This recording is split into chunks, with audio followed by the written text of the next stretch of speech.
Welcome to this recording of the Saturday, March 6th PCR NMRA Coast Division event, recorded at 9 a.m. So basically, this is the order for today of what we're going to try to do. Should say March 3rd up here, but that's okay. We'll change that later. So we're going to do the election first, convention updates. I'll go through that real quickly after the election stuff. Officially, the PCR convention has moved to a virtual convention, and we'll talk about that right after the election. And then we have a great treat today, which is Frank and Mike are going to talk about the layout they built for the NMRA exhibit at the California State Railway Museum, which unfortunately we haven't all been able to go see because of COVID. But I think it's going to be really cool because when you get there, you'll be able to look at it through Frank and Mike's eyes of how they built it and have a real appreciation for what they did. And then we'll just close with what you're modeling. So I'm going to stop sharing and I'm going to throw it over to Dave, and Dave is going to conduct our elections. Hi all, can everybody hear me? The election this morning is for coast officers. The officers we elect will serve a 2-year term starting today and extending until the March meet in 2023. The nominated candidates are Phil Edholm for superintendent, who's the incumbent, Brian Booth for chief clerk, who's the incumbent, and Bob Ferguson for paymaster, who's the incumbent. So we have 3 incumbents running. Nobody is running in opposition. So I'm going to suggest that we just have a vote for the entire slate. The way we'll vote is that if you move your cursor to the bottom of your screen, you should see right in the center, you should see 5 icons, the middle one being in green. Over to the right, the rightmost icon is reactions. And if you click on that icon, you'll get a series of icons. And then at the bottom, it should say raise hand. Now, the way you're going to vote is you're going to click on raise hand. If you do not see raised hand, if you go to the opposite end of that bottom set of 5 icons over to participants and click there, at the very bottom of that list, you should have the option to raise hands. So if everybody could now extend their vote.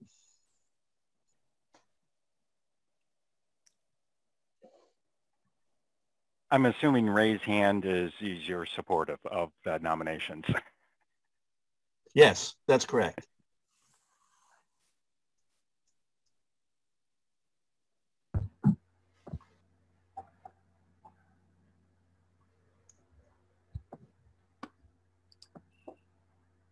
Again, 2 ways to vote. At the bottom, the icon under reactions, raise hand, or if you don't see it there, go over to participants and go to the bottom, and then you will probably see a raise hand there.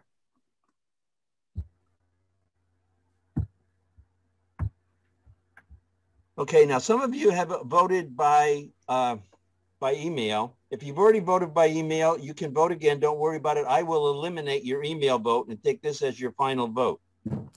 And Phil, I'm going to be counting the votes. You can move on with the meeting if you like.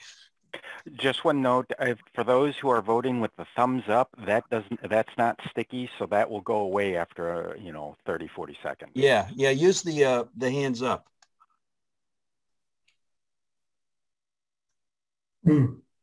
Okay. Well, while the vote counting goes on, what we're going to do now is we're going to move to a very, like I said, very cool session, and I'm going to throw it over to Frank, and I'm hoping Mike is here with him, and they're going to talk about the layout they built, and it is now installed at the exhibit in Sacramento. So, Frank, I hope you're here. I don't see you, but I'm hoping you're here. I'm here. You hear me? I do. There we go. And Mike's here also. I see him. So you want to turn it over to me so I can share my screen? I will. I apologize. I hadn't changed that over yet. You are set to go. Okay. Okay, we're going to start with a video of stills that Mike put together. By the way, if everyone can do me a favor so I don't have to try to go do it, will everyone please mute who's not Mike or Frank right now?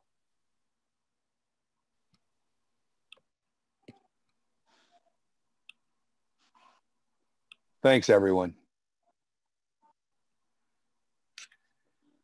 Here's the wood we picked up. There's the frame.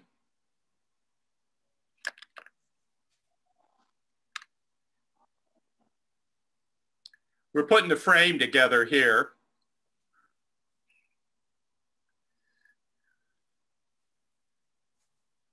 Mike, you can come in at any time if you want. Yeah. There. Completed frame. The very first slide was the track plan that we started with.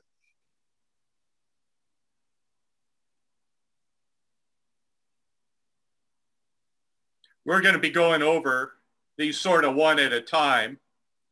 This is about a 4-minute video.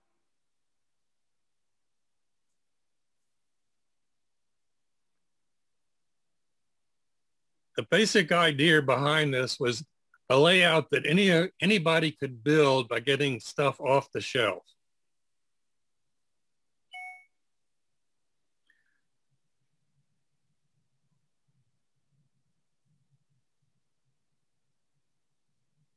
You see the blue tape to protect the track work.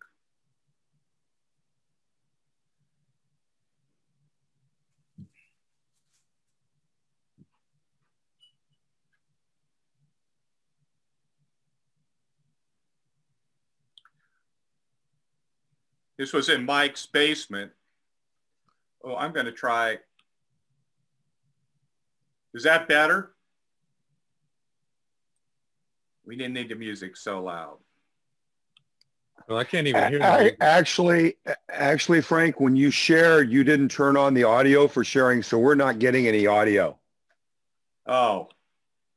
Let me see if I can figure out how to do that. So what you need to do is stop sharing. Here, hang on. Okay. I did it for you. So now click on share.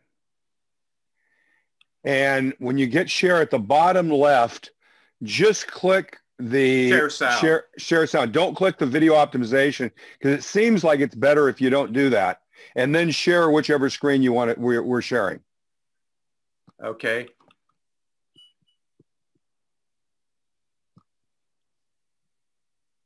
Oh. Can you hear it now? No, we're not. Well, there was a notice that I need to upgrade Zoom to share the audio. I just did it last week. By the way, the the CEO of Zoom is buying a house in bought a lot and is building a house in San Carlos about a mile from here. The lot was over $2 million. Is it going to have a basement? I don't know. But you can see the structures were all woodland scenics. So I'll talk, you can hear me talking, right? Yep, absolutely. So in the figures, Mike, you can jump in. I think we have over 100 figures. Yeah, I don't remember an actual count, but it's pretty close. And all the structures are pre-built woodland scenic, and they actually look pretty good. We did weather them. The track is all sectional Kato track. It's HO.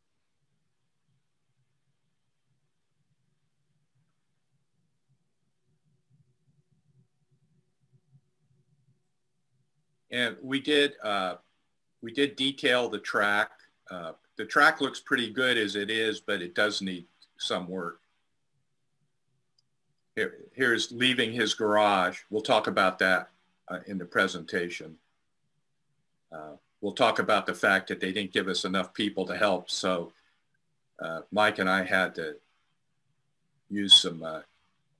some keep of the our things from being turned over.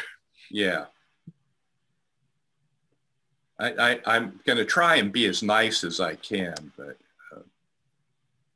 there were some issues. We'll talk about those. They had these 3 young 20-ish guys, and they had to ask us old men to help get the thing on. Yeah. Okay, I'm going to do share screen again and do the presentation. Where is it? Huh. I don't see it. Whiteboard, iPhone, iPad. Okay, it's here.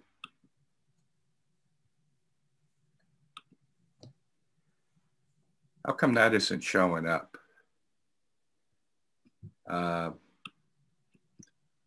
You haven't started sharing yet, so is it on your computer, getting it up on your computer? Yeah, and I'll do share. Yeah. Where's slideshow? Okay, now, oh, how do I do share? Do you have 2 screens? No, I have okay. one. Okay. And just share the screen. We'll see whatever you see. The one at the upper left is the screen, is your screen. If you just share your full screen, makes it easier to see whatever you see. Okay, so I should go here and share full screen. Yep, that's good. Can you see it now? We can now. You just throw it right into, you go to slideshow from the beginning. Yep. Right, I'm going to do that. That I know. Cool. Okay. Can you see it all now, guys? You're all good. Okay. Well, the slideshow is good. I'm not good. Well, you're actually good too. I got a little bit of you on the screen and set up with the slideshow, so it's all good for the recording. So I'll let you start right now because I'm going to cut out probably in the recording. I got to go back and do a bunch of recordings. I'll cut all that out until right now. So I'm going to hand it over to you. So in fact, I'm going to start right now once again. So I'm going to hand it over to Frank and Mike. Okay. Frank and Mike in the morning. Okay.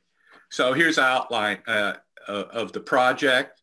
I did a full plan to cover everything.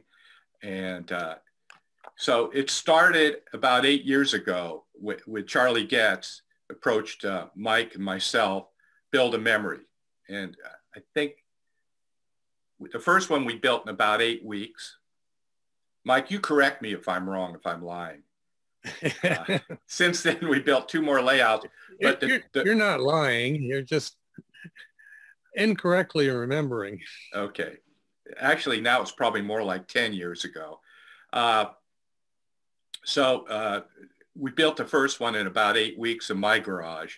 And then we built 2, and that was HO. And then we built 2 in N scale. We live in the Bay Area. Longer, but yeah, they took longer, but we had longer to work. Yeah.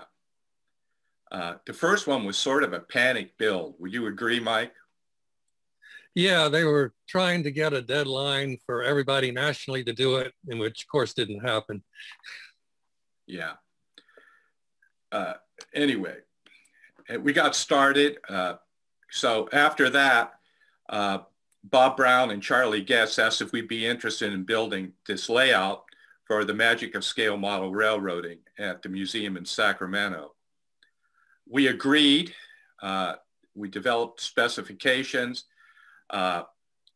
It was done with Mike, myself, Charlie, Bob, and the Siebert group. They were project designers. And at various times, input from people from the NMRA. The plans changed over time a lot. In the end, we decided that the layout will be built with mainly commercial products. And really it was total commercial products other than some sand, ground cover, and that sort of thing. There would be 3. What's that? And the lumber. Oh, the lumber. Well, yeah.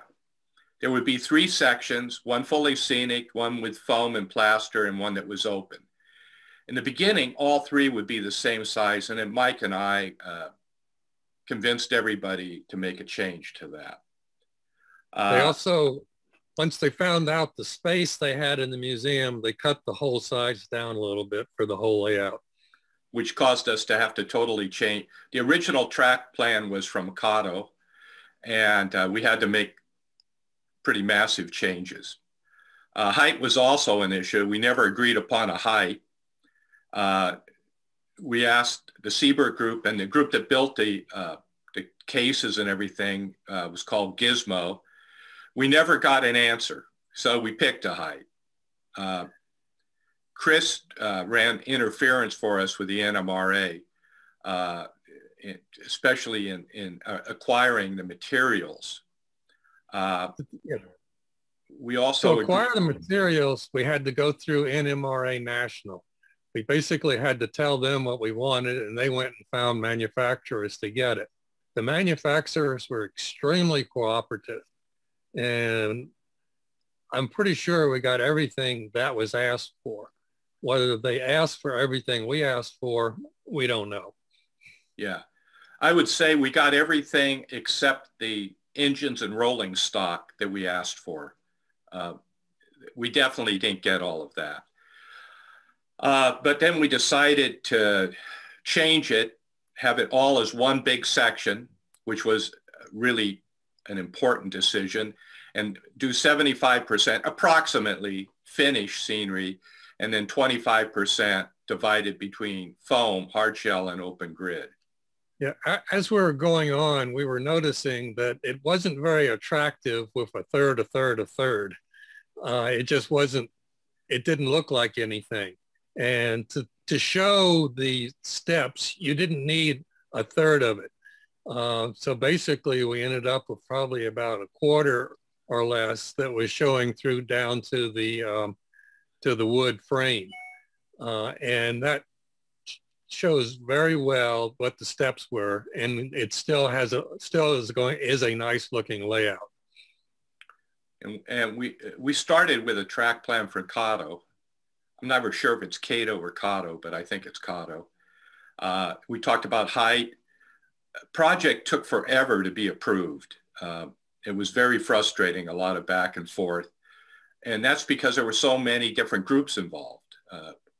Anyway, we drew out the framery, we planned the scenery, we made a list of, we got together numerous times to make lists of what we needed.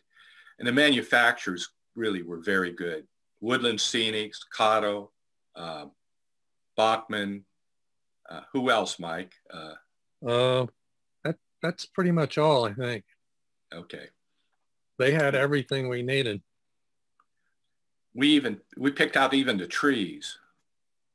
We did a Microsoft project thing, so we could track it. We were given a short time to build it. Which kept extending and extending because Gizmo wasn't ready for it.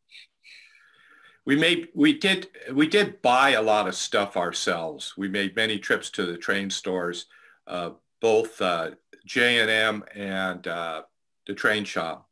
J&M, by the way, if you didn't know, is closing at the end of this month. No. Yeah, bummer for me. We made trips to the lumber yard and various hardware stores. We both gave some stuff to the project. We decided that since it was going in a museum, we used all clear pine. Cost more, but worth it. We also had it cut to size. So we figured out every piece, sort of, and had them all cut to size. There were various reasons for that, but one was consistency and time. We had to simplify the track plan because it was going to be a museum exhibit that actually runs. And so we simplified it to the fact that it's just an outside oval that's not connected to any of the inside track.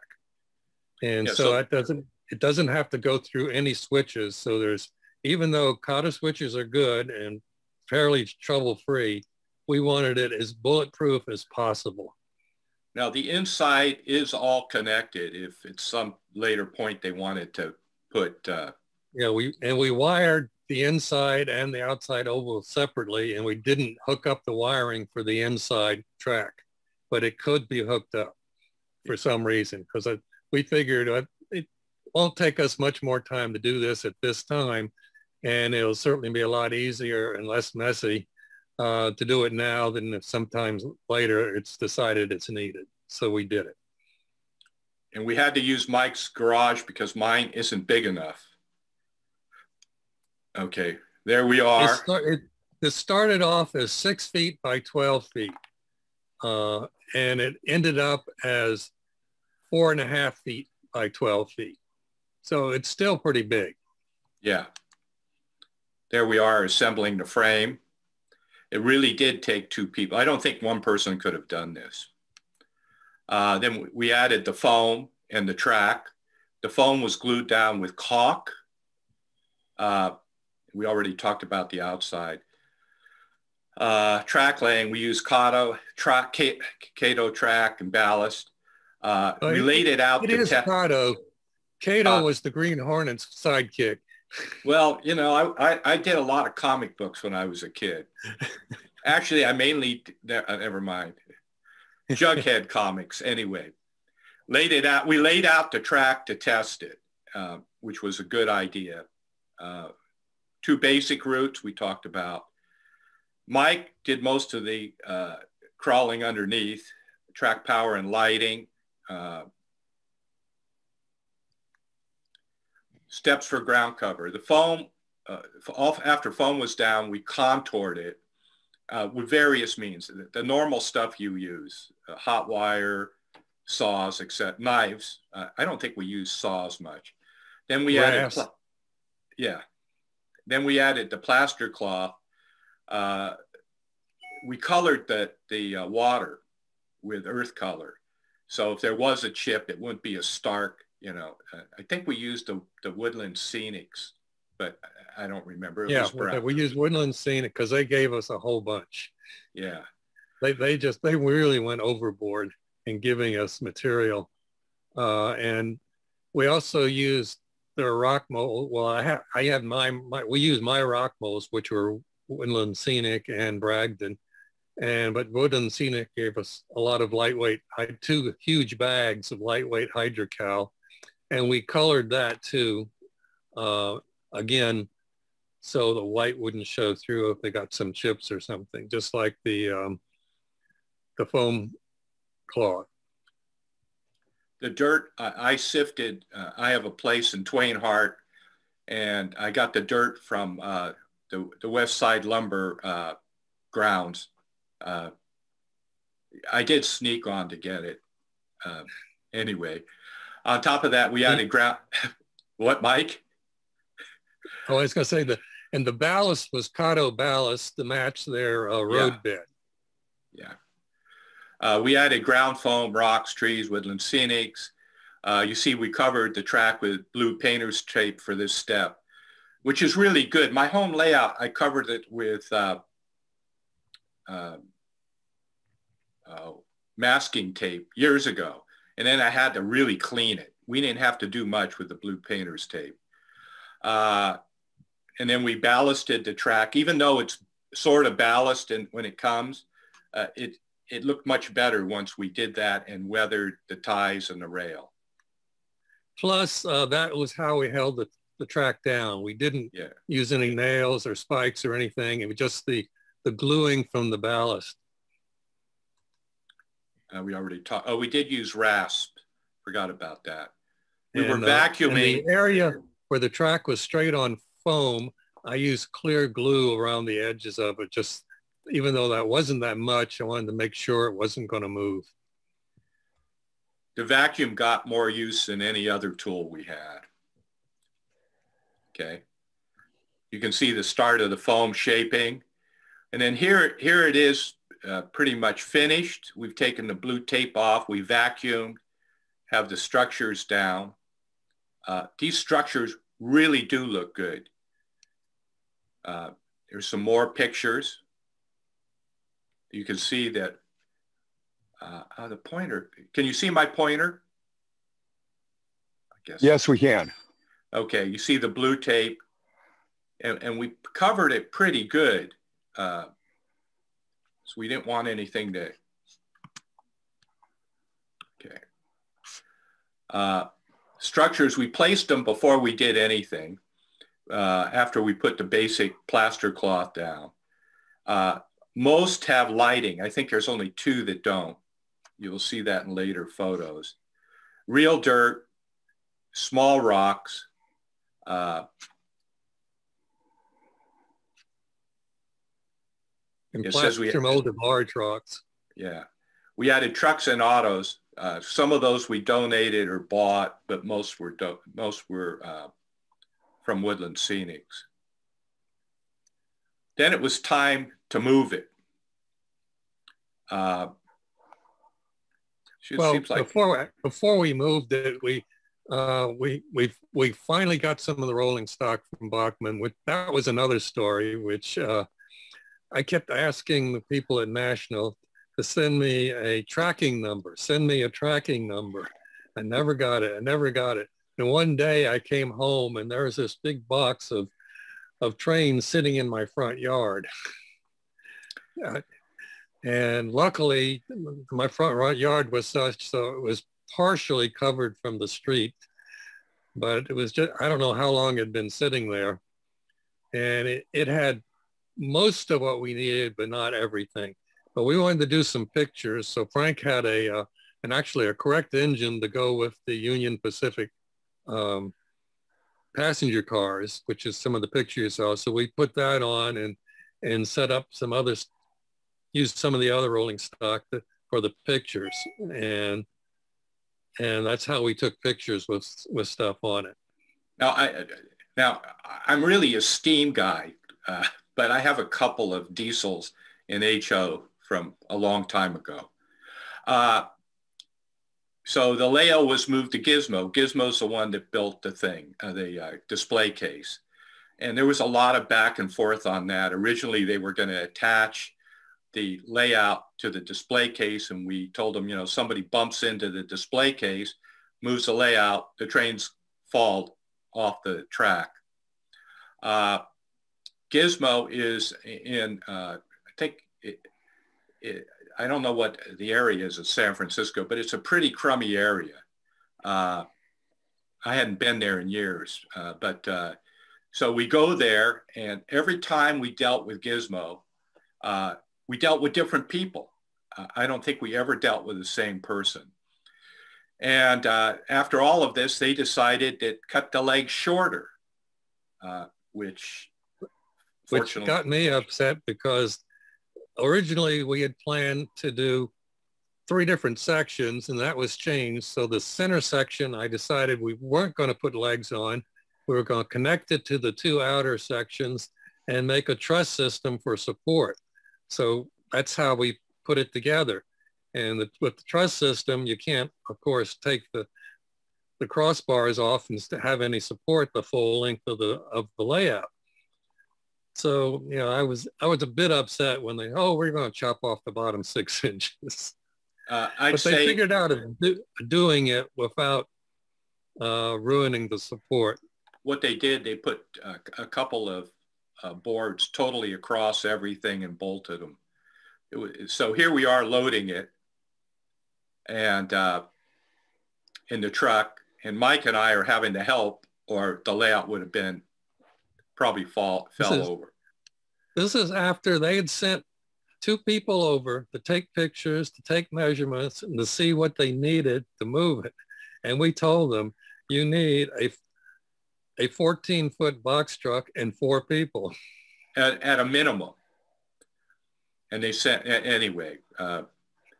Also, the date to move it, installation, moved at least 10 times. I'm being nice, I think. The last time was planned for mid-April 19, and I put now, who knows, because from then till when we gave it to Gizmo, it changed probably 20 times. The layout had been in Gizmo's hands since the end of August 2019. And in fact, our first date that we had was they wanted it by July, which we did. we finished our part in late July 2019. Actually, I think they originally wanted it in more like June, but that was changed almost immediately. Here's some final shots. The lake. This used woodland scenic water. It took quite a number of pours, but it looks good. This was the water you just pour in, not that you don't heat it or anything else. They have a lot more water effects now, which I used some for the first time on this, that really work good. In this pour water, you can just do about 1/8 of a pour at a time. And I made the lake too deep. It didn't need to be that deep to look deep, and it's a learning process. But this stuff really works good. It just takes a little time. It's also a lot safer than heating up I've done the water where you heat it up in a can or something, and it's just too dangerous because that water is literally, you know, a couple hundred degrees. Okay, here's some of the structures. This is a passenger depot. And we added, you can see a lot of passengers. You can see Yep. car, truck. We're supposed to make this 50s transition era. 50s, 60s, because I think some of the engines are 60s that's going to be run on it. Can you talk to the track weathering on this picture? Because this is a good close-in picture of the track and what you did to weather the Cato or Cato track, depending upon your view. Those woodland scenic felt tip pins, they come in track rust and track tie brown, and they're just like using Sharpies. And it goes very fast. And you just coat you do that before you put the ballast down, but you just coat the ties with the track tie brown, and you coat the rail with the rail rust, and it goes really fast and real easy, and it looks good. The building, you can see we weathered the roof. Yeah, all the structures we weathered and dull coated, because being plastic, they do have a plastic sheen. You do have to do something about that. And all the figures and vehicles we added, the buildings didn't come with those. Yes. Here's an ice house. Here's a picture. This is Buzz Sawmill. I think it's Buzz something Sawmill. This has light. It's actually very nice for a small sawmill. And you can see the deer and other animals. This road is asphalt. Anyway, there's a picture of a truck being loaded. And, you know, these structures really are nice. Yeah, that's a structure where they have a room being built on it. Yeah. Let's see. Yeah, the sawmill was so nice. I was going to get one for N scale as soon as we finished this. And then I looked it up and they didn't have one for N scale. You know, a house. Picture from one end. The church. The problem with the church is the cross at the top. It kept breaking. Yeah, I wonder how that happened. I don't know. Anyway, you see the couple exchanging passionate kiss. That's a Woodland Scenics. So here you can get a pretty good view. It's 75% finished, then the 25% is divided. The open frame is the smallest section. There it is as the train goes by. That's the dividing line there. Yeah. Here, you know, we had to have a mobile home thing. Anyway. Here it is at the museum. Now, I I think Seth took these pictures. There it is installed. And the reflections, it's plexiglass, so, or a glass of some sort. And you can see here, these slide so they can get into clean. My concern is the track right here at the end, because it's, yeah, you know, it's 4.5 feet, but this case is a few inches, probably 6 inches away from the side. So somebody's got to have long arms to reach in there. Here's a picture with the end that it's showing the foam and the open. And there it is on the other end. And I've seen it. Mike, have you seen it yet? No. Seth has seen it. Charlie, Bob, Chris. I don't know who else. I think the museum will probably open up in the May timeframe. This is preliminary. I'm going to give it at the NMRA National. Well, the final will be installed and the place open. So, stop share. Any questions? If I could just comment here kind of decisively, as the coordinator of Asian Rail, the correct pronunciation is Kato, not Kato. Kato. So if it were written out in Romanji, that is Latin interment, it would be spelled Keito. And that's also the name of some manga characters and a girl band. So it is Kato, not Kato or Kato. Kato, okay. Thank you, Paul. Yeah. Now, I'm just curious, in the future, even if you did not want to connect the inner track to the outer track, you could still power the inner track and run a separate train on that, correct? Absolutely. Now, that might be something that you looked at in the future and see how things go, but just to have another train just circulating on the inner track, but just a thought. Yeah, there is a complete oval on the inner track. Yeah. That's why I noticed that. That's the reason I made the comment. And you know, one of the issues is track upkeep and maintenance. And Chris Palermo is meeting, I think today, with 5 or 6 people up in Sacramento to talk about upkeep and giving him the keys. And I guess I'll be taking over, or somebody will, after Chris leaves. Bob and Charlie are pretty much done now with the whole project. Seth, you might know more than me.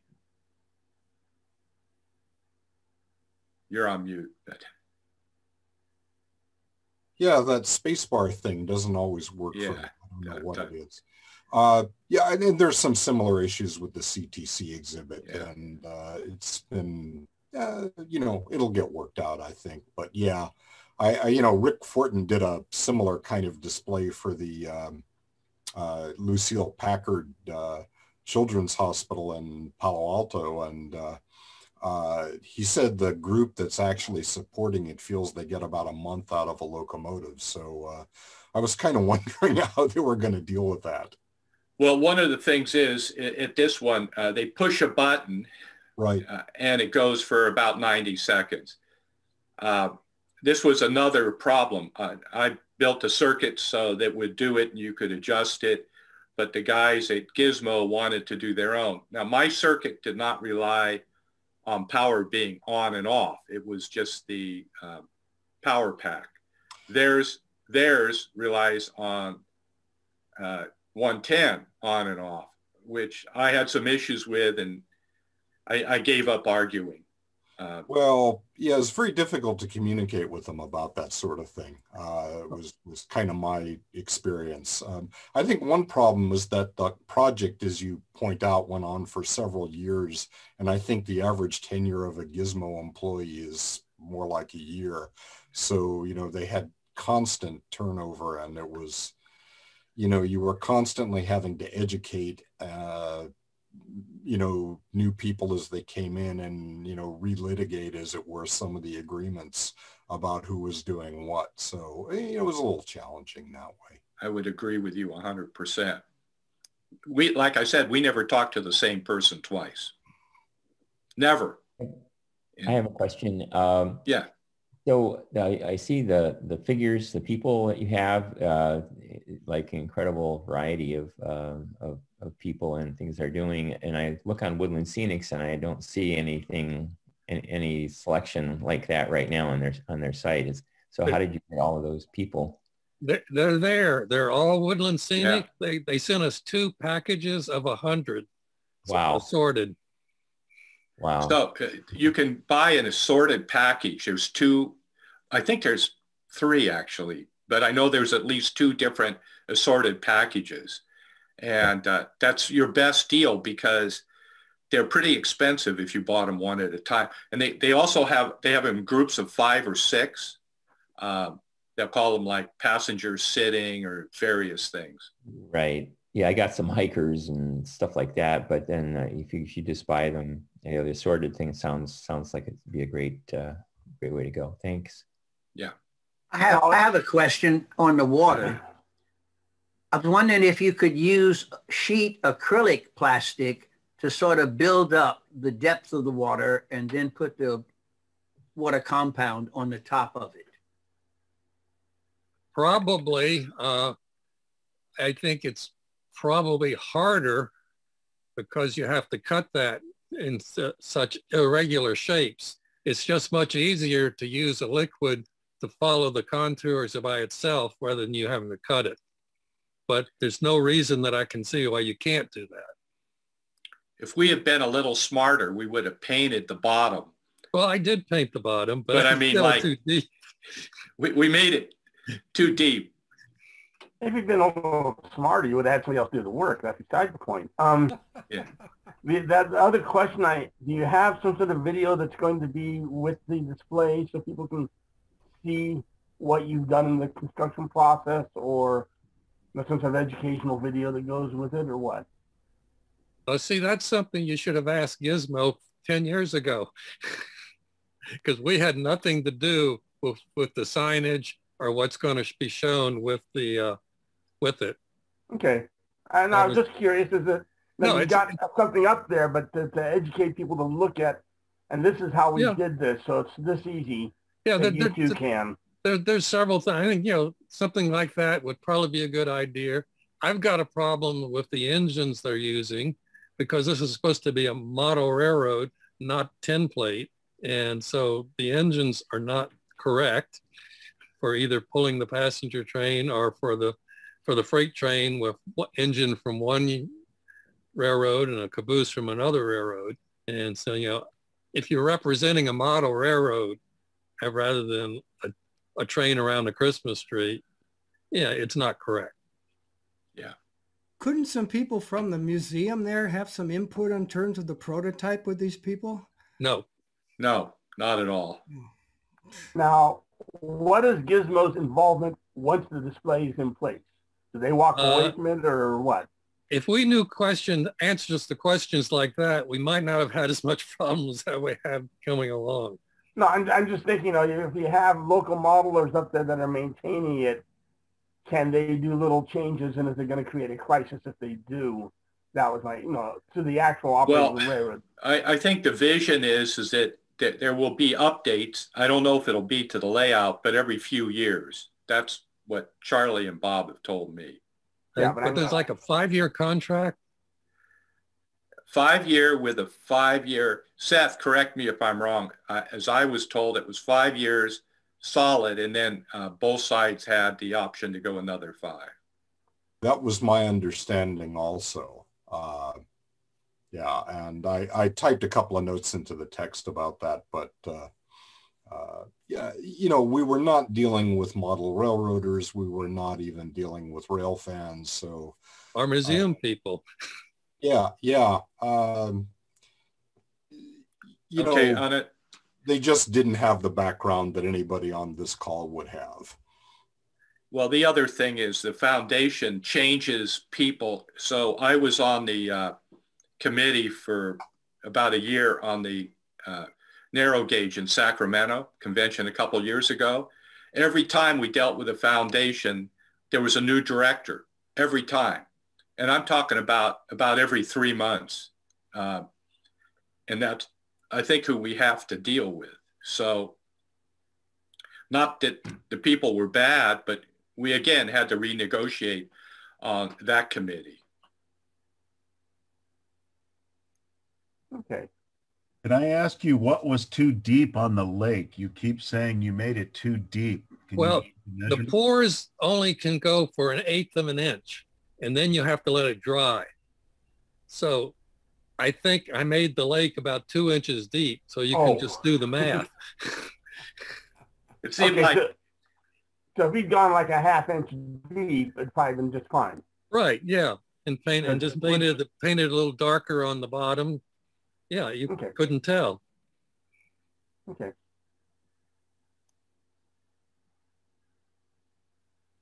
To answer the question that Bob had earlier about using acrylic sheet, one of the problems using acrylic sheet for a body of water is that when you look into the body, you can see the edge of the acrylic sheet. And of course, the thicker the acrylic, the worse that effect is. And you can't hide it. It isn't like a pore where that disappears. Okay. On my layout, I was considering laying down the sheet really as a square and then building out the edge of the landform so that it was the landform that gave the water an irregular edge. And it'll look like there's a water cave underneath your soil then when you look into the water. Yeah. Exactly. I wouldn't do it. Okay. Exactly. We're back to learning from the mistakes of others. Amazing. But no, I didn't know. Just what you've done looks really well. I'm just curious. One of the things, did you use the knuckle type couplers, whether it be Bachman's, Easy Made, or Katie, or whomever, used the knuckle type couplers on all the cars? We didn't do anything with the rolling stock or the engines. They're there as they came from Bachman. I think they might have gotten a Kato engine. I kept telling him to because they'd run better and longer, but I don't know. Okay. After getting the box of Bachman stuff and then turning it over to Gizmo, we really had nothing to do with the rolling stock. Okay, just curious. We had asked that we could, adjust things, check the gauge, make sure everything rolled smoothly.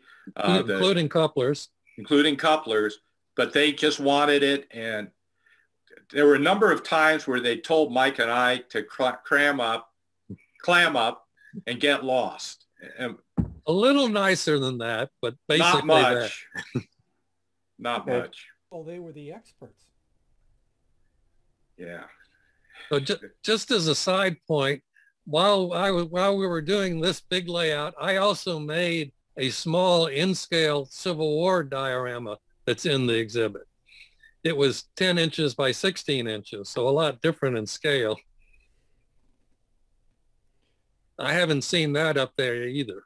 It's there. I saw it. That was the one we saw during the preview of the Narrow Gauge convention, wasn't it? I brought it to a coast division. Yeah. No, because we got at the Narrow Gauge convention, we got a tour of the display.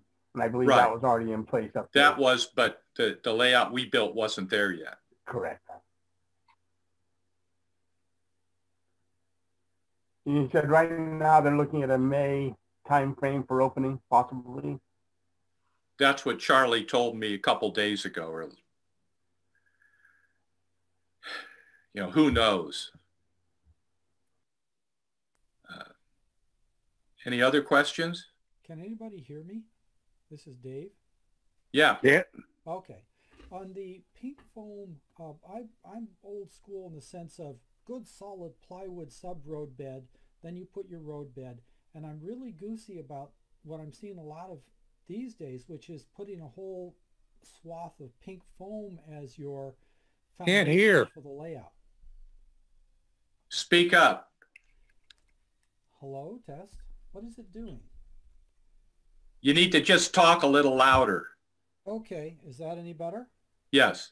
Okay, on the pink foam that you guys use. What are you using for a microphone? Let me see what the computer thinks I'm using. Right, yeah, probably if you click next to the mic at the bottom, on the little up arrow. No, click at the bottom on next to the microphone on Zoom. There's a little up arrow. Click on that, and it'll tell you what Zoom's using as your microphone and as your speaker.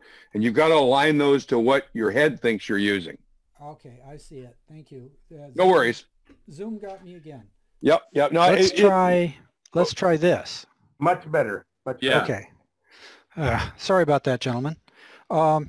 Then the pink foam that you guys use, and I've seen a lot of people using now, where you just put a whole slab of pink foam over the whole table and then build on that, put your track on it and everything else. I'm afraid it's going to like get dented or cracked if people rest their elbows on it. Is that a worry that's valid? Well, No. The pink foam and the blue foam, it's just what company makes them, are actually pretty strong. I have stood on pink foam that's 1.5 inches thick. And let's just say that I weigh a little more than the average person. You would have to slam it with a hammer to dent it. Yeah. It's called rigid insulation foam. Right. Our club used it years ago, blue stuff, to do hills and stuff, but we had good old plywood sub-road bed wherever the track was. And I see that that's just being, the things are changing. I'm just trying to figure out what's right for my layout.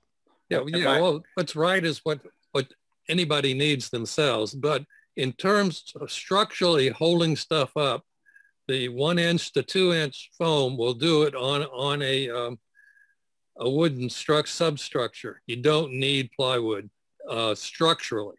There may be other reasons you want to use it, but structurally you don't need it.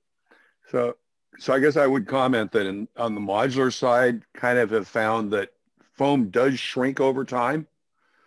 You do get some actual shrinkage in the foam itself, which if you do the whole thing on a foam like you guys did, it's all going to shrink uniformly, so it really doesn't matter. But at the edge of a module, you can get some cupping.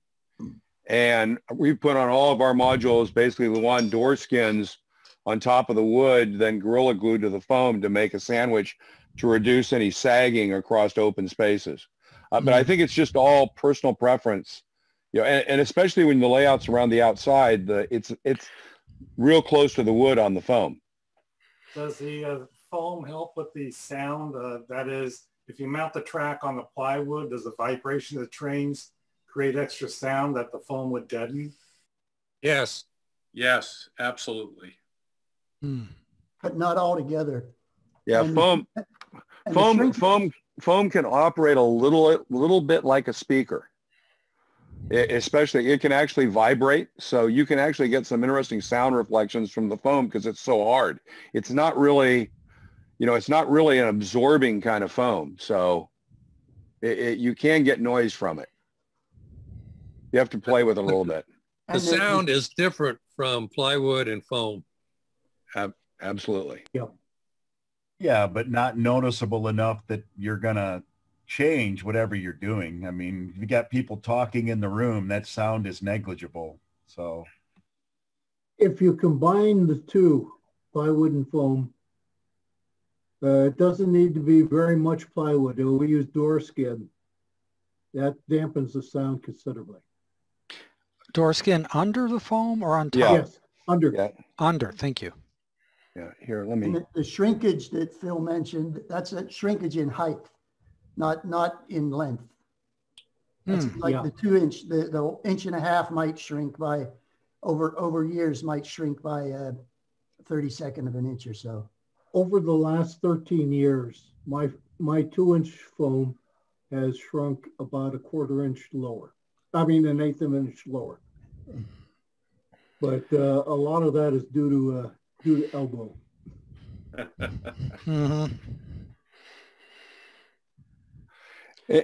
And by the way, it should also mention there are multiple grades of that foam, and it's the density. So I think it's like 150, 250, 350, or something like that. 100, 200. But the higher the number, the denser the foam. And I would assume this is an assumption, so that if it's denser, it's going to have both less shrinkage and less propensity to bow. And it costs more. And it does cost more. But by the way, you have to get it in Nevada still? Yes. Yeah. Just about. You can get it in the valley. We bought ours in Modesto. We had to go all the way to Modesto. Yeah. Huh.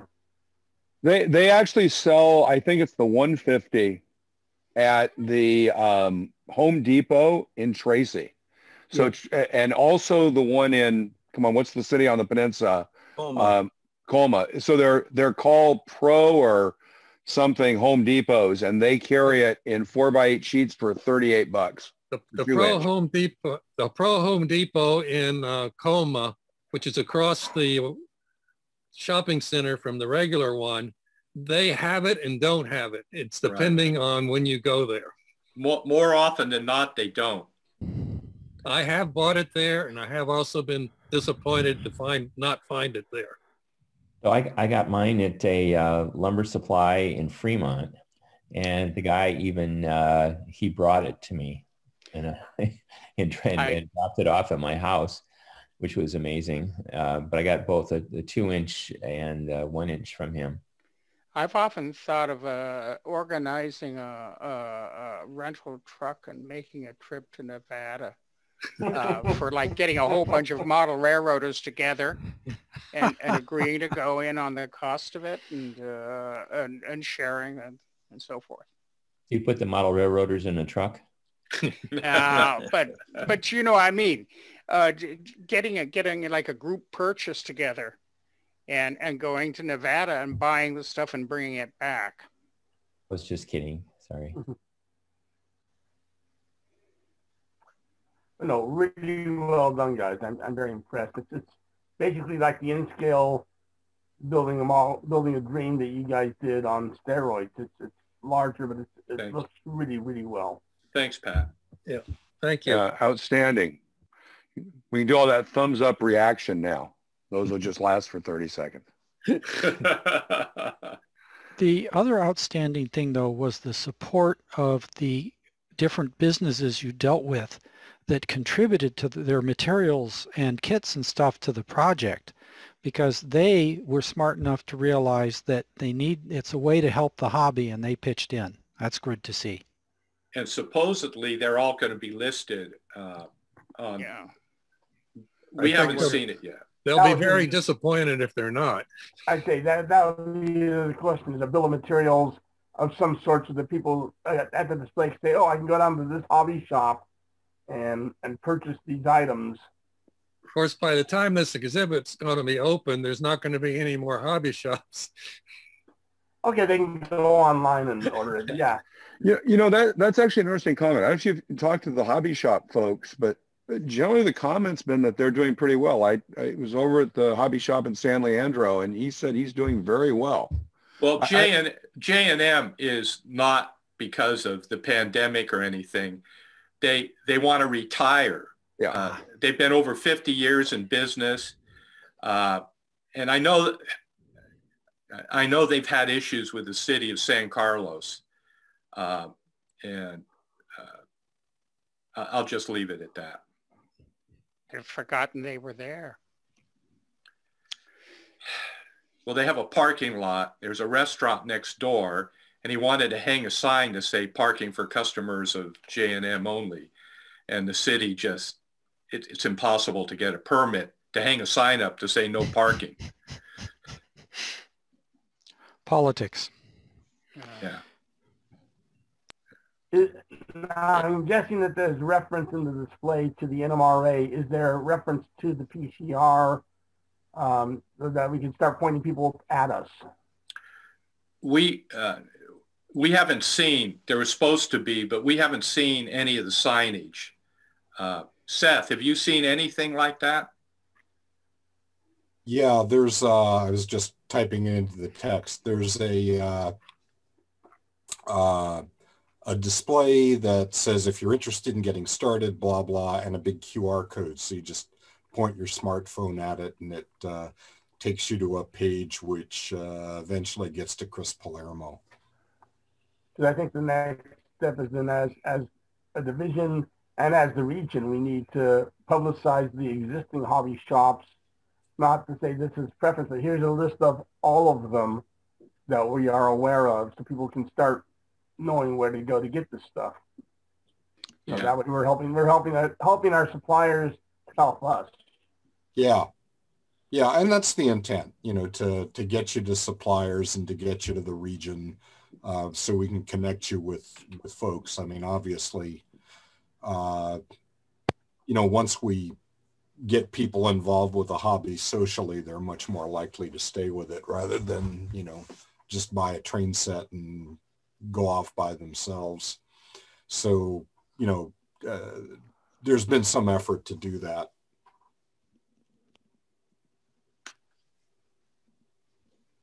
Apropos of nothing, Seth, is that Tehachapi behind you?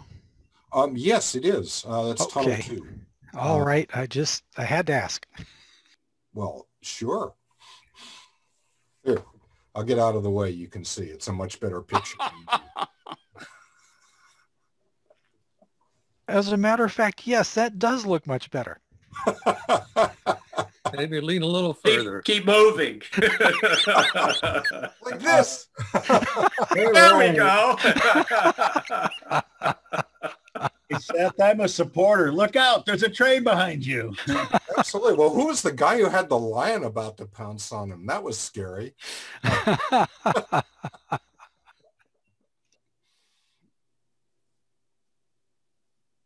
Okay. Any more questions on it? Because I have to pick somebody up. Good. Well, thanks Frank and Mike. You're welcome. Thank you. Thanks. If anybody has any more questions, they can email us. Excellent. Phil, I've got a report on the election if you're ready. I will throw it back to you, Dave. There we go. Thanks. Thank everybody. I thank everybody for voting today. I appreciate your participation. We had 34 votes cast during online. And in addition, there were 29 votes cast that were not here or vote today that voted by email for a total of 63 votes cast. Not surprisingly, we elected our existing officers. Phil was reelected as superintendent. Brian was reelected as chief clerk, and Bob was reelected as our paymaster. A quorum for this event, for this election, according to our bylaws, was 39 people, and we had a total of 63 participating, so we easily met the quorum requirement. Thank you all very much again. You can turn off your hands up if you want. I thought I could do that, but I couldn't.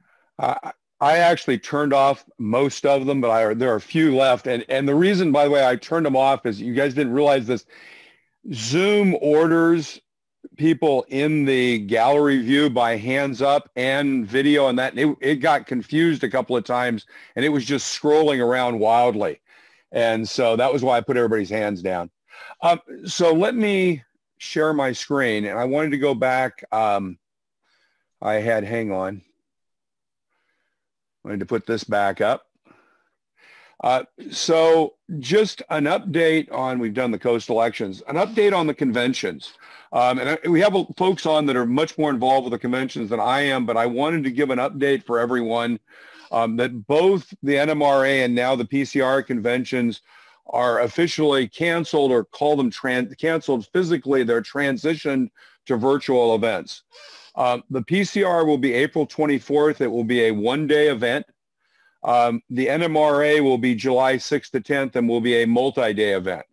The NMRA event is a charge event. The PCR I have not heard, but I don't believe will be. I think it will be basically a free event. I'm sure it is. So each of these events, and Seth is on, and and Hildy have been working on this, will have a clinic track where there will be scheduled clinics, and you'll basically go to the clinic, and the clinic will be a Zoom meeting that will last for the clinic, but it's actually going to be run as a webinar. So instead of being kind of like this, where it's just a bunch of us getting together, this will have more designated speakers and people raising their hands, and it'll be much more ordered because you may have 200 or 300 people at some of these based on the size of the folks that may come. So there'll be one of those for the PCR and two for the NMRA convention. and then looking to have some social breakout tracks, kind of a place that looking to call the Great Hall, where you can go and then you'll be able to go to a breakout. So, you know, an OPSIG or an LD SIG kind of breakout, or potentially from there to, you know, something on LCC or DCC, birds of a feather, meet the owners, little typo there. The idea is we're going to have the idea is just to take layout tours that have been videoed, and then instead of showing those, have an opportunity to watch those and then meet the owner and talk about them and look at some pictures and things. So trying to make it more of an interactive event. So the whole reason of talking about this is to give everybody an idea of what we have to do, because as a region, we have to drive this. So one of the things that's really going to be needed is a bunch of volunteers. So, you know, I would suggest if contact either Hilding or Seth, or you can contact me. I'm looking for folks to be MCs and moderators, because we'll be essentially in this kind of world doing the convention. And a lot of us, you know, folks on here have done this and been involved. And then, of course, looking for folks that want to do online clinics, because that's going to be a pretty significant thing. And one thing is, especially for the NMRA, and Seth and I have talked about this, we really need to start pushing to get the clinics up, because what I've been told by everybody online is, you know, all these businesses and companies that do conventions, is the faster you get up your content, the more interested people are as coming. I think the NMRA convention used to be something you went to because it was something you went to as a place and you didn't worry about what was there until you kind of got closer to it. A lot of people are going to have to be convinced to come. So I think, you know, some of the things we've done here as clinics, you know, contact the clinics folks on the website if you'd like to do a clinic. We've seen some of the things Earl's done. We're familiar with it, so it'd be great to give them a hand, because you got to get that stuff laid out pretty. Seth, I'll throw it to you, but it's kind of a bit of a recruiting pitch more than anything else to recruit.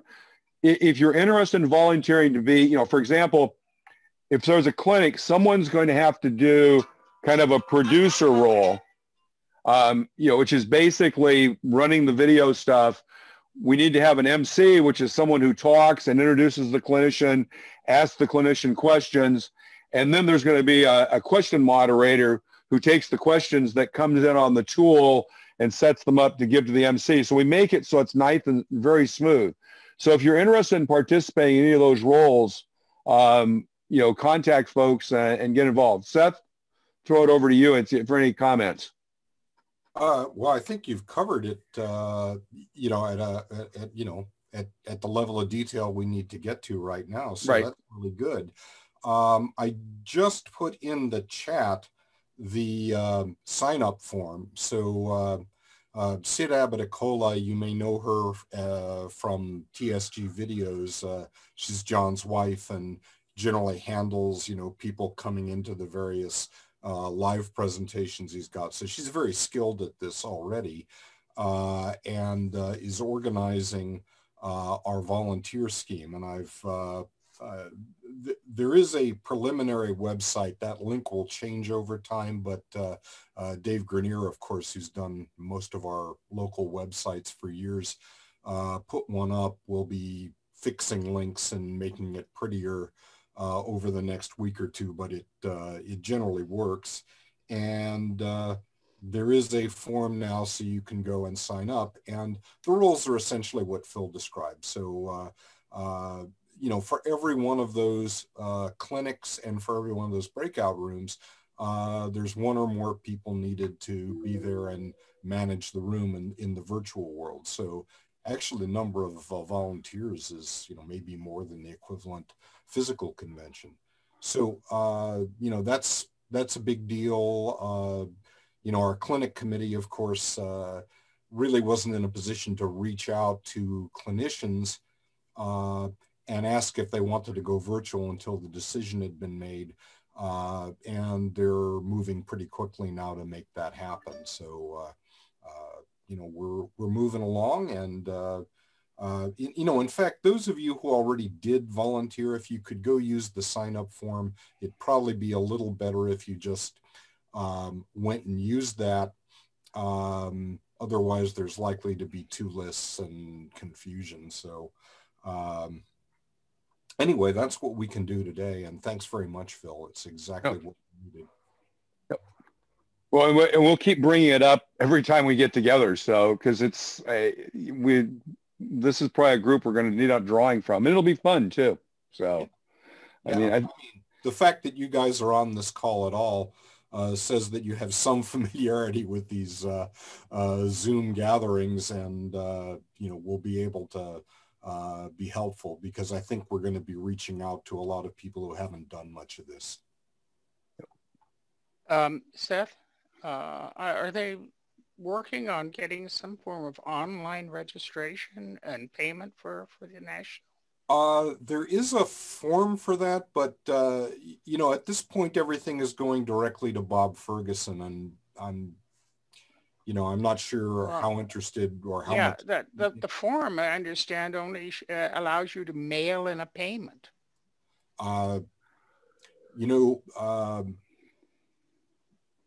Bob is the returning paymaster. He's the returning registrar, and he's done very good work for a very long time, and he has a system that works for him. So, but you're not going to get many attendees if they have to use the U.S. mail. This is not the hill I want to die on, Ken. So, hey, Seth, let me jump in.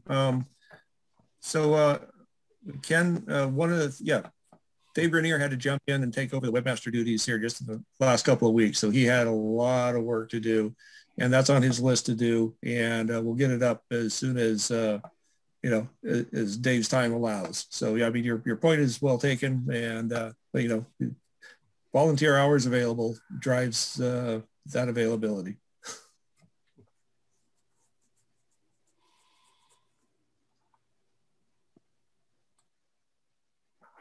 Cool. Well, so that brings us, I think, to the end of that discussion. That was the update. The good news, by the way, is that the PCR convention will probably use a lot of the same tools. So it's going to give us a good dry run as well. So, but volunteer if you have interest. So that kind of brings us to the end of the formal discussion. Does anyone have anything they'd like to share and kind of talk about modeling? And anyone's got a suggestion of something they'd like to do for 2 weeks from now, that'd be great as well. I do have a question on the convention here. I just pulled up your sign-up sheet. Seth, do you want to talk about any of these labels? You have like producer, moderator, MC. Do you want to talk about what your expectations are for those? Here we go. Boy, that is flaky. Or is there some kind of description that goes with these positions somewhere else? There are some descriptions, and I don't know if they've gotten up yet. But essentially, the producer is the technical person. And these are going to be done in shifts. So, a morning, afternoon, and evening shift. Each team will, only be on for 3 or 4 hours at most. And obviously you could volunteer for multiple shifts if you wanted. But I just found the descriptions are at the top of the Sign Up Genius. They're there.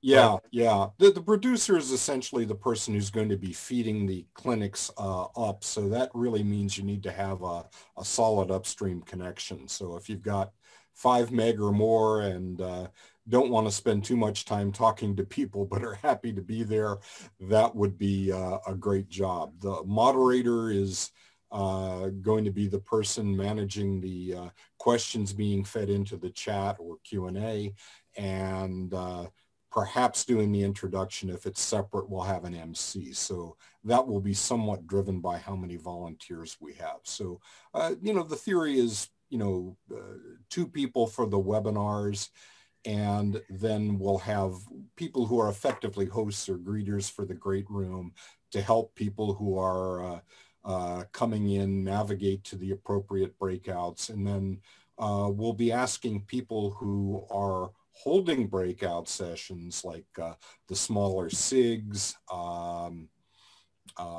any other group. Phil listed a bunch of, the usual groups of people who would hang out in the SIG room or other places. And, we will have a form, I don't know if it's up there quite yet, to say we'd like to have a birds of a feather breakout, and here are the hours we'd like to do it. and here's the responsible person. So that person would be in that room and, you know, manage it. And so one of the things you can do with this is, I mean, literally anyone who's part of the convention can do a breakout. So, you know, we can do breakouts on a specific railroad, a specific, you know, model railroading topic, et cetera. And one of the other things to trying to do is have the idea that if you do a clinic, a lot of times when the clinic ends, it ends up continuing in the hall. So in the Great Hall, there will be a breakout for each of the tracks. That'll be the clinic goes on. So the idea is, as a clinician, you get done, and if people say, we got more questions, say, okay, everybody go to the Great Hall, go to track one, the clinic goes on, just like the auto auctions, the bid goes on.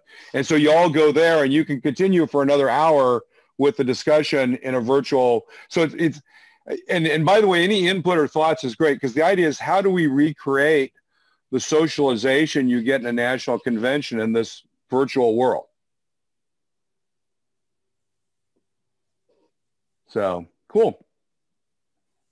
It may be funny, but you know, after this whole thing is over, we may find that the virtual world works better than physical.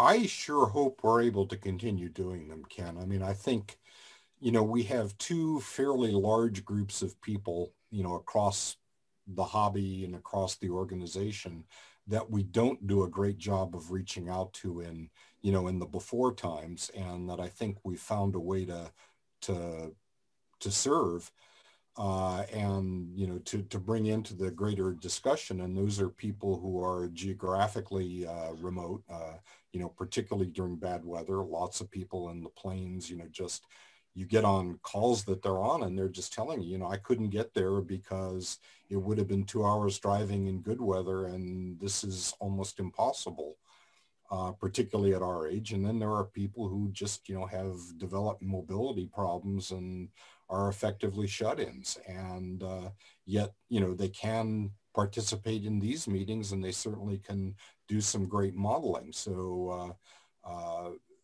this is wonderful outreach. You know, we have a serious candidate for NMRA president who lives on an island in the middle of the North Sea. Now that's about as, you know, remote as you can get. And because of this, you know, this guy is able to be a major contributor. Well, I think the other thing is there's kind of two interesting ways of looking at this. I mean, it'd be interesting. Well, actually, I should talk about that. I put in a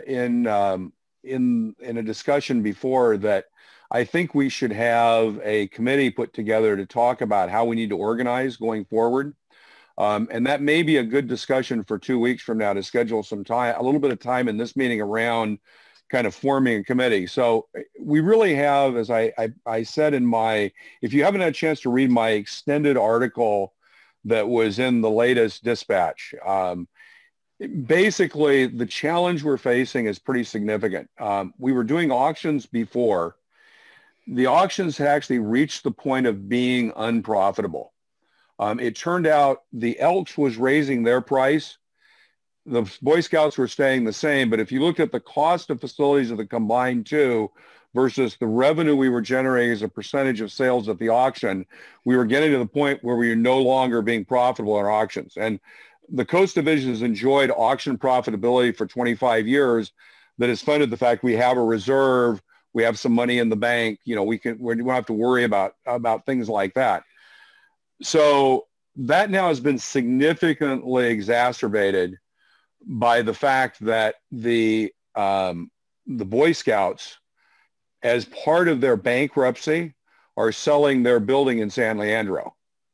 And so we will lose access to that facility at the lower cost that we were paying after the pandemic. It's already gone. My assumption, by the way, is that the Elks prices will probably not go up. They'll stabilize just because of the impact of the pandemic on facilities and facility availability, et cetera. But we still have a challenge.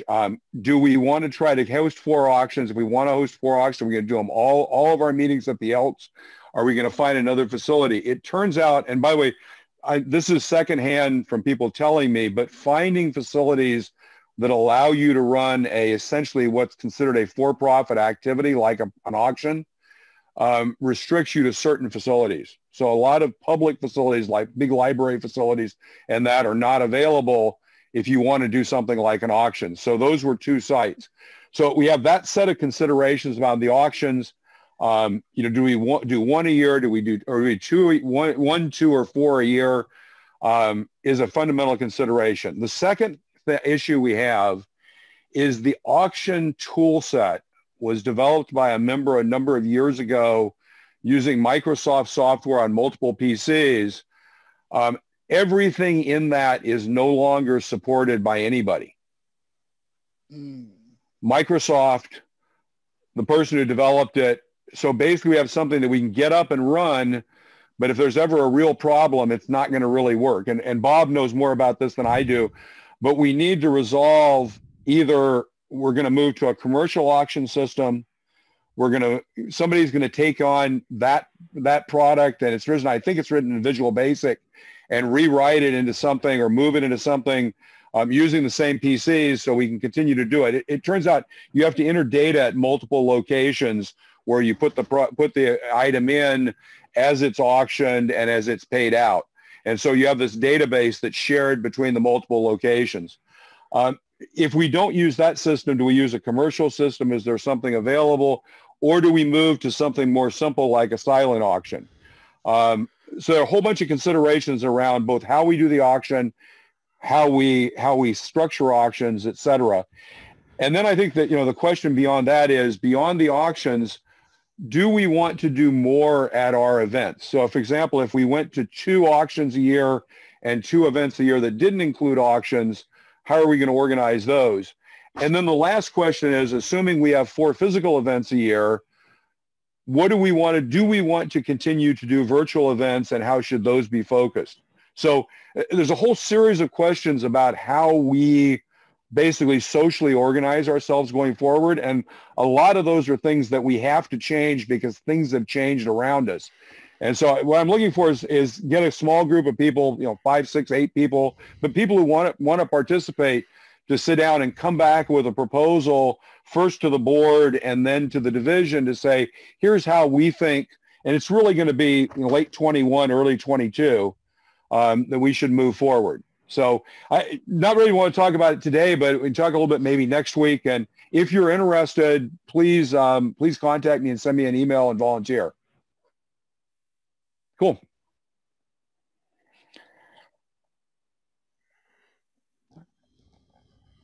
I have to shut up.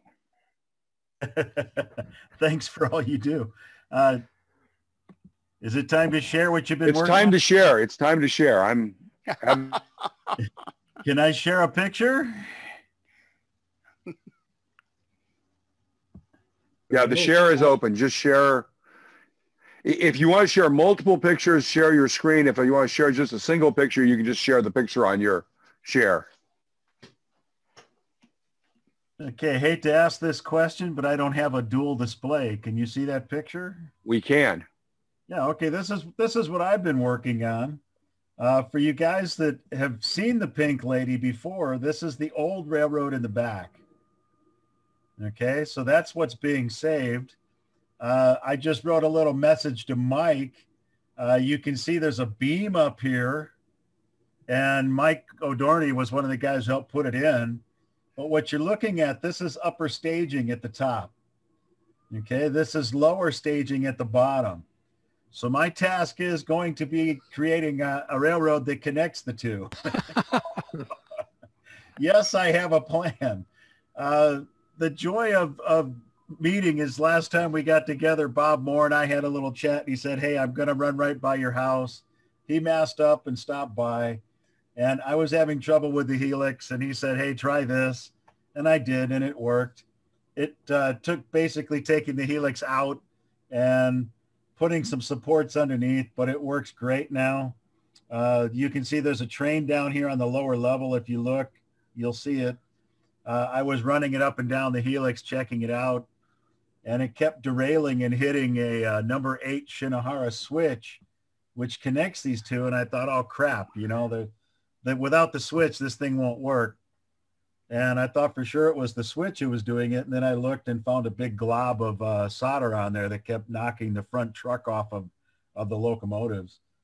Took care of that. It's working great now. So last night I was able to lay all the track on top of this staging area. So I don't know. Just kind of, you wanted to know what we're up to, and cool. So this is what I'm up to. So excellent. Bob Moore is innocent. I get to use a saw in this project too, quite often. So any questions? Looks like there's going to be a lot between the lower level and the upper level. Yeah, I mean, for the people who have operated this railroad, my druthers were always there was not enough room for the operators, and there was not enough distance between towns. So we're kind of taking care of that. So behind me is a door. There are no duck unders in here. The entrance to the room will have a door that opens with, you know, crossovers on them or some kind of thing just to get into the room. But other than that, I've taken care of those problems. I've kept aisles 3 feet or greater. So when we're growing and getting bigger, as somebody said, they're not the average weight of a human, but what's the average weight of a model railroader? So. So it's the size of the expanded space, Jim. Yeah, it is great. It's really nice to have. How big is it? What is the actual the size? original room was 17 by 21, and I added 8 feet on it. So now it's 25 by 21. So basically a full 2-car garage or a little bigger. Yeah.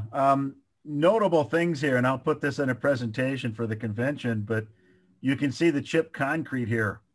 I found a new aspect of model railroading. It was called jackhammers. So trust me, not what you want to be doing in your garage. It's quite noisy. Excellent. Yeah, if you can take me off share, because I'm... You are off share. Jim, does the helix go all the way up to the top staging, or is there another level in between? Where it comes off there, that picture that you saw, that is going to be Allison's Corner, or the town, the industrial area. And then it will join the yard. So it will be open there. Most likely there'll be another helix on top of that, which is the old one you saw back in the corner. So that helix will not go all the way up to the ceiling. So no. Thank you. I go to the other extreme. This is what I've been working on, which is, whoops, there we go. This is the original version that I'd fully weathered and so forth, and then this is the new revised one. And the only difference was that I found a finer corrugation piece of sheets of plastic, and the old one, just while it was okay, it was not. It just wasn't okay. This is the old one. It just wasn't looking right. So when I looked at a picture of the real shed, and that's my life. I work on small stuff.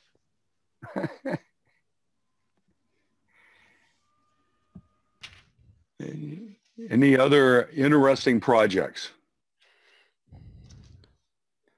By the way, I'll take those 2 buildings.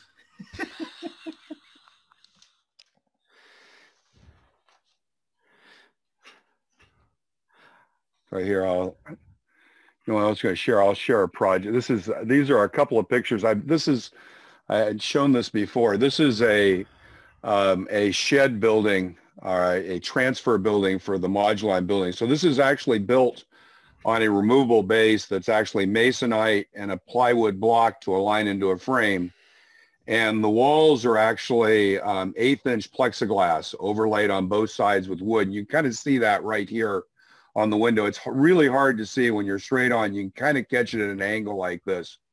But it's kind of coming together. It started out kind of rough, but now that's coming together. The only downside I see to this technique, other than that little bit of reflection on the windows, is if you look here, this is the width of the wall, because you have the interior framing here and the exterior, and you kind of, if you look at that, you realize that it actually is a wall that's about 9 inches thick, and kind of the outside with no real finish. So that was kind of the project for last week or so. Bill, did I see a second set of tracks in there? There are 2 sets of tracks inside, and so the way the inside was done is to get the thickness up, because I took microengineering track and glued it to the masonite, so there's a thickness to the track, and to get the scribed siding wood that I used for flooring, to get it up to the height of that, it turned out the 1/8 inch plexiglass was ideal. So there's actually an 1/8 inch, it turns out all the floors were glued to the plexiglass outside of the building. They were all finished outside completely and then finally glued down in. Does that make sense? Can you show the picture again? So here, so basically all I did was these tracks here are actually microengineering track.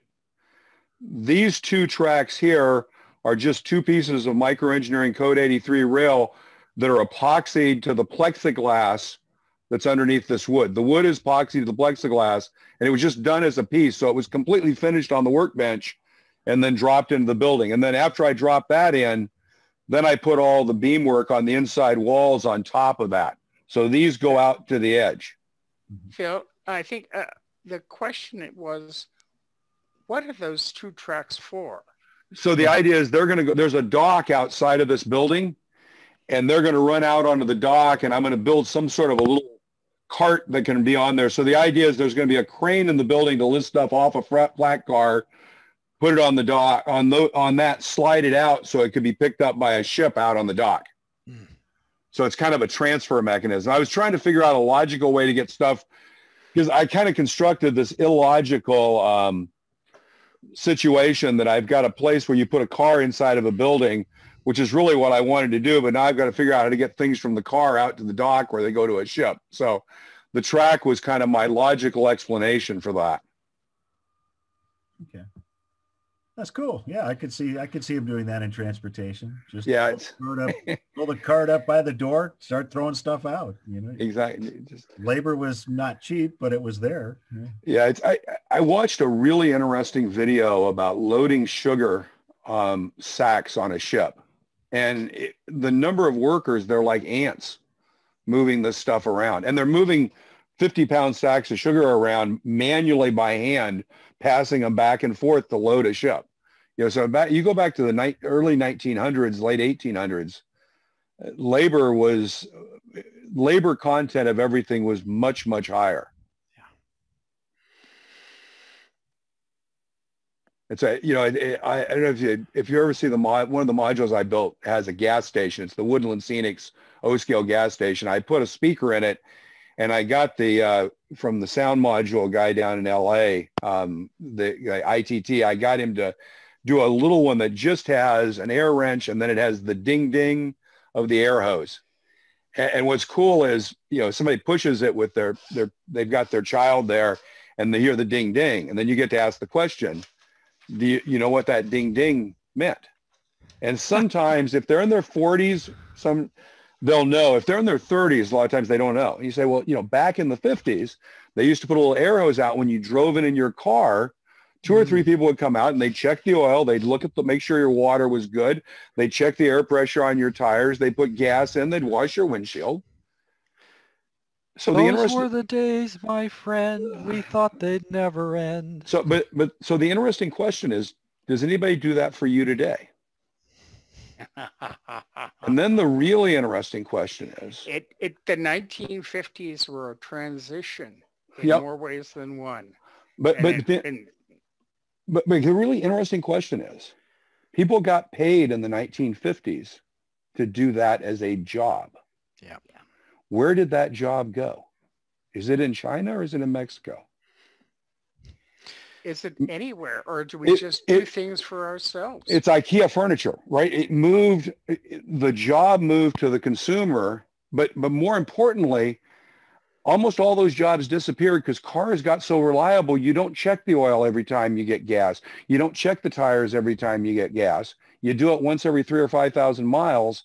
So the gas process got disassociated from the maintenance process. I mean, it's a really interesting thought process about what happened to all those jobs. I mean, think about how many gas stations were and how many people worked in gas stations doing those jobs in the 50s. But also think about how many more cars there are. You could not possibly do that today.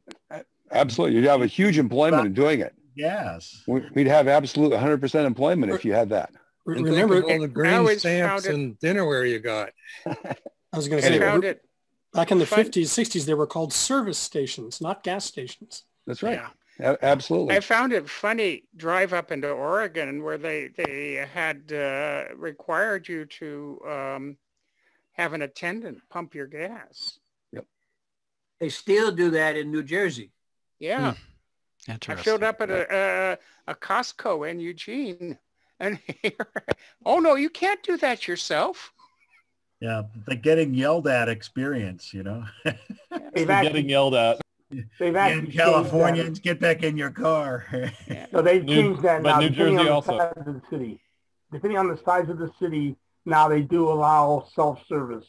Right. But it's the smaller towns, it's still not allowed. But Well, I think it's the in other the side of the rural coin, areas, the the problem indignity of was having to wait people 30 couldn't seconds get for gas something at to pump gas. I want to, if I may, gentlemen, I'd like to see if my camera will pick up detail on a piece of paper, okay? Okay. All right. You have to turn your camera on. It's not on? Nope. No. Oh, I assumed it was on this whole time. Let's see. You can So tell I'm an expert at Zoom. Are you on a PC? Oh, there you are. Yeah, now you're on. So I assume it doesn't work because we can't see it. So there we go. Yeah, it's not real clear, but we can see it.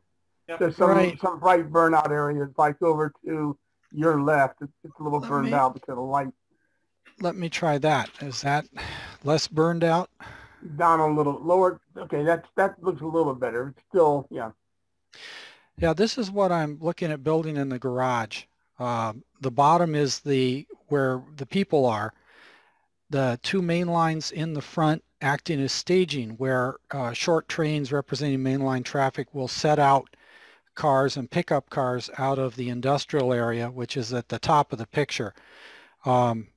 Things are sort of oriented around the joint between the two sections that I'll build. That's why the interlocking and stuff is located where they are. But this is, I've been chewing over this for a while, trying to figure out something that will be, have some interest to operate. But that's what I've been working on. Looks good. I mean, it's going to be, considering the length of it, it's going to be an interesting railroad to operate. Well, you'll have to do some shuffling back and forth, sort of time saver style.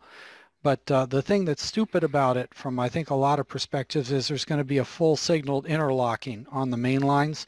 So I can try out JMRI, get my CMRI circuit boards built, all that sort of stuff. Inappropriate in the sense of for a little switching layout, but for me to try out the JMRI technology and so on. Anyway, that's what I'm working on. Can you, there's something at the top. We couldn't see the very top of the page. Slide it down a little bit. Hold it about chest height. There you go. Oh, cool. Yeah. Yeah.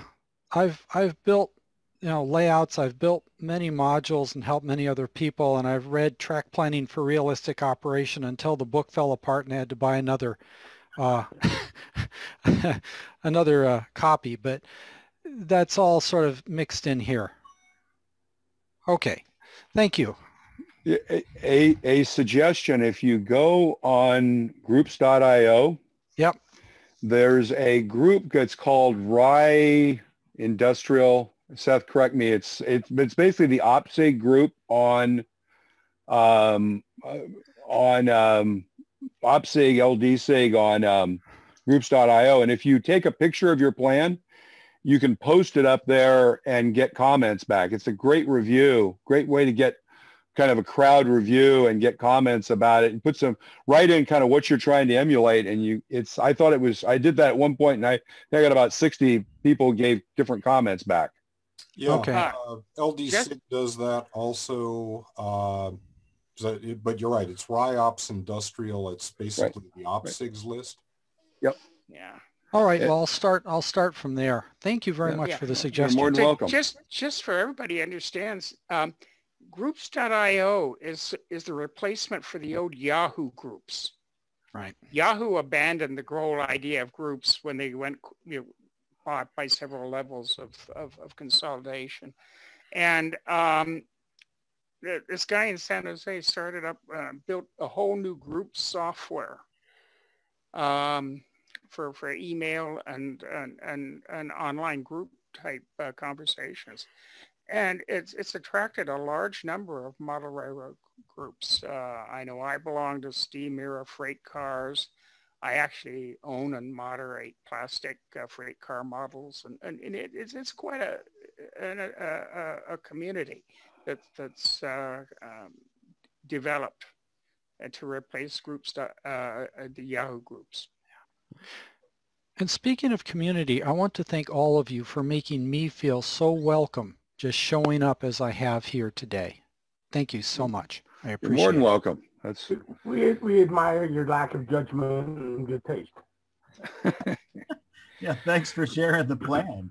My suggestion to you is to get a computer-aided drafting program to suck up much more of your time, you know? So. Nope. Pencil, paper, sorry, ain't going to go there. Yeah. So interestingly enough, that this type of format has sort of broken a lot of barriers that used to exist actually in the in-person meetings. The really good news about this that you can almost encapsulate is it's hard to be cliquey in this kind of an event. It's really easy when you go to, and meet up at the Elks and to see the folks you haven't seen, but and kind of associate. This kind of requires everybody to be a lot more open. It's very interesting. And it's why I think, again, going back to the idea of the committee, even after we have those in-person events, we may want to have these maybe not as frequently, because, right now it's because we're just not doing anything else in much of our lives, which, by the way, is, I think the really good news on that note is things are going to get a lot better. I did a model about a month and a half ago. There was a predictor model for when we get to herd immunity, based on a combination of how many people have been sick and a rate of vaccinations, because you have to get to a certain number where a number of people have a level of immunity. And the predictor was basically that we would get there in June. And the numbers on vaccinations are now getting close to almost exactly the numbers that were in the model. So, the good news is we're getting to an end. Mathematically, it's coming. Well, one of the things I point out that I'm part of a group and manage Zoom meetings for that group, where even when we get back to going live, we're going to continue Zoom as part of the same meetings. That is, the live meetings and the Zoom meetings will be the same meeting, simply because we have people who cannot come otherwise. And we actually have some people who aren't even in the United States who come to this meeting. So, our intent is to go live with Zoom simultaneously, which is going to be an interesting experience. Yep. And I think also with the Coast Division, if we stay with our quarterly live meets, we have 2 other months in each quarter that we can get together and review each other this way. Right. We have either one meeting or 2 meetings during that time like this, and yeah, exactly. And it's a great, because unfortunately we tend to do those meetings in certain parts of the Bay Area, and that limits the attendance, especially from outside the Bay Area. But even within the Bay Area, sometimes members aren't going excited about traveling 50 or 60 miles. So yeah, the risk is that there's a large part of the community that's not electronically enabled. It's true. And you're shutting them out. You know, the other thing that I was thinking that if we get back together physically, we may actually want to do is have a clinic about how do you get online. You know, and where somebody can bring their device, you know, like if somebody, you know, has a phone or has a tablet, just doesn't know how to get this, we actually have a clinic, have a couple people just, you know, not really a clinic, but kind of a help desk almost to get online. Because I think, you know, and if you know people aren't online, you know, feel free to have them contact me, give them my phone number. We'll try, you know, we can get people online. And I think, unfortunately, if you're not doing this in the future, you're going to miss out on a percentage of model railroading, because one of the things that I think is going to happen is a lot of the horizontal kind of the things that are geographically horizontal that are from a modeling perspective, vertical niches, right? A specific interest in a specific railroad. I think those kind of activities are going to become much more virtual in the future because they're not geographically focused. The Coast Division, we still have physical things because we're a geographically defined group of people. But the minute you think about the OPSIG, I mean, the OPSIG meetings, you went, as I understand it, Seth, the OPSIG just went from 100 to 500 Zoom seats because every OPSIG meeting has not been available on Zoom. And there was a huge amount of complaint by people that couldn't get in the Zoom meeting. And so that's an example of this kind of vertically focused thing within model railroading, but that's horizontal geographically. I think those things are going to stay online. So, you know, if we know people that are in our community that don't have access, we should figure out how to help them to get access. And by the way, you can buy a Chromebook. So everybody understands. You can get a Chromebook for under 150 bucks. And I'll join one of these meetings I've got an Acer Chromebook I bought 4 years ago for $120 on Black Friday. It ain't great, but I can join this meeting on that Chromebook very easily. It's just clicking on the URL and it all works. Yeah, so for 100. Yeah, cheap laptops, tablets are getting a dime a dozen now. Yeah, tablets, exactly. So if somebody says, gee, I'd like to do this and I don't know how, let's figure out how to bring everybody online, because it is the future, I think, for lots of parts. By the way, in that vein, there's a website called NewTracks Modeling. It's actually an MMR out of Florida named Jim Kello, who kind of started it. And they're doing a really interesting series that are called build-alongs. And so I'm going to share my screen and just show you what they're doing. And I'm not sure for a lot of the folks here it would be interesting, but for, hang on, I'm in the wrong thing. So the first building they're doing as a build-along is this house. Now they're doing this in HO. This one isn't available in O, as I understand it. But basically, these two guys, Greg Cassidy is a very good modeler. Jeff Bunza does an amazing set of work with LEDs and Arduinos for powering models and stuff. So they're actually going to build this model in, I think, 3 or 4 different weekly builds. The second one they're doing is, hang on, I lost here. Actually, so the second one they're doing, I thought I had it up here, is the Blair line General Store. And so the Blair line General Store is available in N, O, S, and HO. It's to the right, Phil, it's to the right of your existing. I can't, hang on. My problem is I can't see anything here. But it sounds like it's effectively a digital modeling with the masters. It's very similar. And so the third one is, and I don't have this stuff up here, the third one they're doing uses the one kit from Bar Mills, which is kind of this, it's not really a kit, it's really a bundle where they've laser cut a fairly large, I think it's 24 by 8 or 12 inch piece of siding. And it's been laser etched, so you can pop out windows on 32-inch centers across the whole thing. And then they have a whole bunch of window parts and other stuff to build models. And I'll put the link to this. But the fourth one's the one that may be really interesting. They're going to do the King Post Bridge with oh, come on. The bridge company, it builds bridges. Hunter line. And so that when Hunter line does that, they're going to put a bundle together that's the Hunter line bridge kit with 2 of their weathering mixes. And then they're going to go through over 8 half-hour sessions how to build the bridge. One of the things they did when they talked about that was they showed this tool. And I don't know if you've seen this. This is that Ultimation sander. But what they've got is this thing, this repeater tool, which lets you build parts.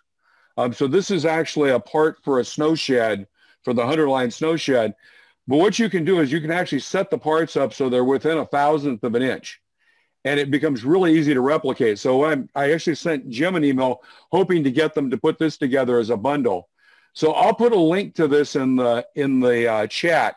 But if you have someone who's never built a kit and would like to do some modeling, I think it's a great way to do some builds. The other thing is that they are doing a discount on most of those. So I actually just did both a Bar Mills and a Blair line order. And James has shown I thought it was a really interesting way because it's a little different than when you watch a YouTube video, because what you actually can do is they're going to set it up so you'll see the video, see what they do, try it yourself, and then have an opportunity to ask some questions, get some feedback, et cetera. And then maybe at the end, everybody gets to show their models and show what they did. So it might be something actually, if we think about it, it might be even something to think about in the Coast Division at some point, something like that. One thing that's happened is the old railroad prototype modeler meet, which had physical events in Evansville and Cocoa Beach and everything else, has morphed into a group called Hindsight 2020, and I guess 2021 now, that does a virtual Zoom meetings, registration based but still free, to replace their physical get-togethers. Quilting B for model railroaders.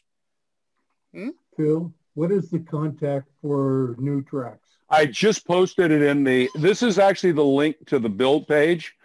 The best thing to do is, if you're interested in it, go there and just register, and it gives them their email and they'll send you the emails. They do a 4 o'clock meeting on Saturdays and on Wednesdays, and Zoom meeting. But I've been pretty, and if Fran is still on, I know Fran was on for a while. I don't know if anybody else is gone. I've been pretty impressed with some of the folks. And like I said, the discussion around LEDs was just phenomenal, about understanding how to use LEDs and doing different types of LEDs. How you can get these tiny LEDs and put them in an HO scale brakeman's hands so he has a realistic lighted lantern at the end of the arm. That was most impressive. And turns out it's actually doable. So very impressive. Anyone else?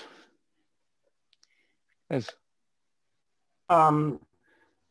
This is just a bit of bad news. I don't know how many people here know or knew Ted Mose, but apparently he passed last month. So he has some pancreatic issues. So if you knew Ted Mose, I believe he was a Coast Division member. He's no longer with us. Just pass that on.